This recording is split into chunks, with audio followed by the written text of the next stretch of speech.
Есть на самом деле два утверждения, которые представляют собой две разные проблемы по этому вопросу.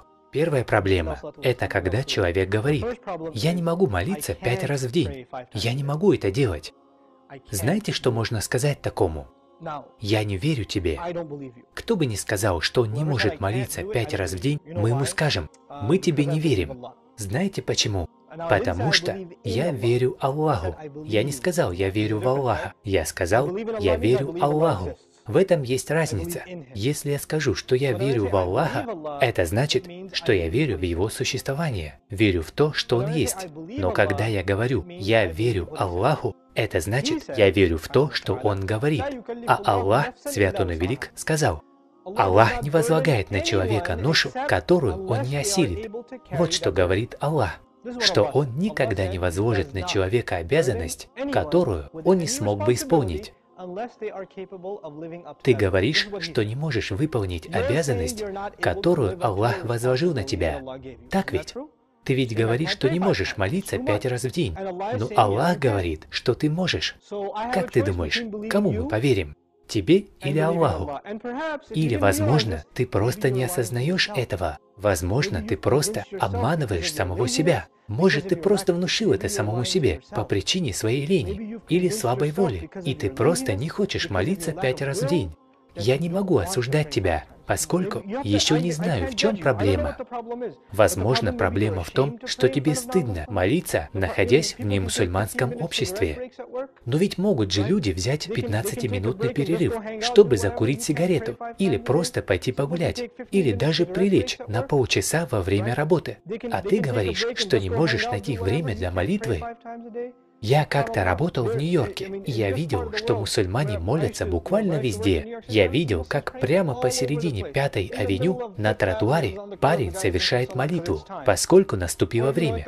Или в университете вы заходите в комнату, где стоит ксерокс, а там молятся 3 парня. Если пришло время, мусульмане должны молиться. И все, тут без вопросов. Итак, это первый случай. Вы говорите, что не можете молиться. Однако Аллах говорит, что вы можете. Если Аллах возложил эту обязанность на вас, что Он и сделал на самом деле, значит, вы в состоянии молиться. Убедите себя в этом, положитесь на Аллаха, и Он облегчит вам это дело. Вторая проблема заключается в том, что человеку вообще все равно. Он и не особо-то переживает, что не молится. Такой человек может задать вопрос: нужна ли Аллаху моя молитва? Однако он забывает, что молитва не для Аллаха, молитва для Него самого.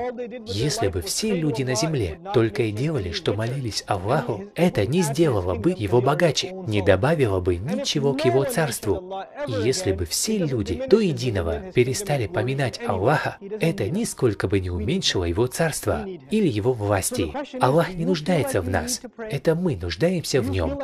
Поэтому возникает вопрос: чувствует ли человек, что он нуждается в молитве, что это потребность в его жизни?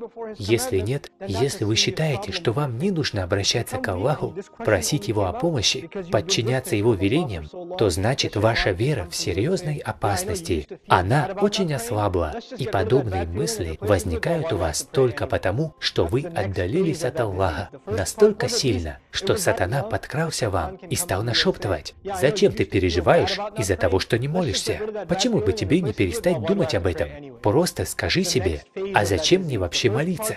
Это следующий этап болезни. На первом этапе человек хотя бы переживал из-за этого, чувствовал вину, но затем он уже перестал чувствовать вину и сказал себе: «Аллах не нуждается в моей молитве, ведь я и так веду себя правильно». Фраза «я и так веду себя хорошо» — это последнее, о чем мы поговорим сегодня. Кто определяет, что есть хорошо? Существует 2 вида добра и благочестия в этом мире. Пожалуйста, запомните это. Есть 2 вида добра. Это так называемое нравственно-этическое проявление добра, когда честно ведете бизнес, когда вы вежливо обращаетесь с людьми, не воруете, не обманываете. Все это базовые этические нормы любого человека. Говорить правду, платить налоги и так далее. Также есть религиозные благие дела, поездка в хадж, выплата закята, ежедневная 5-кратная молитва, пост месяц Рамадан. это все религиозные благодеяния. Значит, есть религиозные благодеяния. И есть благодеяния, связанные с этикой, нравственностью. Но что часто происходит с людьми, особенно с мусульманами? Они проводят различия между этими двумя категориями. Поэтому среди мусульман мы найдем очень много хороших людей. Они внимательны к своим семьям, заботятся о детях, ответственны на работе. Одним словом, хорошие люди. Однако в их жизни совершенно нет религии. Они говорят: «Мне не нужна религия, чтобы быть хорошим человеком». С другой стороны, мы видим мусульман, которые очень прилежны в молитве. Они ездят в хадж, платят закат, имеют длинные бороды. Но они ужасно ведут себя дома, обманывают своих коллег по бизнесу. Одним словом, ведут себя очень непорядочно и неэтично. Итак, что происходит? Мы разделили эти два вида благодеяний – нравственные, этические благодеяния и религиозные благодеяния. Однако Всевышний Аллах в Коране соединяет эти два вида благодеяний в одном аяте. Это аятуль бир, аят благодеяния, благочестия. Если мы изучим этот аят, мы увидим, что он состоит из двух частей. Первая часть – это этические принципы, такие как выполнение обещаний, проявление терпения, усердия и так далее. И вторая часть – религиозные принципы, молитва, пост, закат и так далее. Этот аят охватывает оба вида благодеяний. Поэтому, если человек считает, что он сам определяет, что есть хорошо, то, вероятнее всего, он ссылается именно на морально-этический вид благодеяний. Однако он игнорирует религиозные принципы, то, что Всевышний Аллах предписал нам соблюдать. Аллах желает, чтобы мы претворяли в жизнь оба этих вида благодеяний, и тогда мы станем по-настоящему благими людьми. Иначе человека нельзя назвать по-настоящему благим.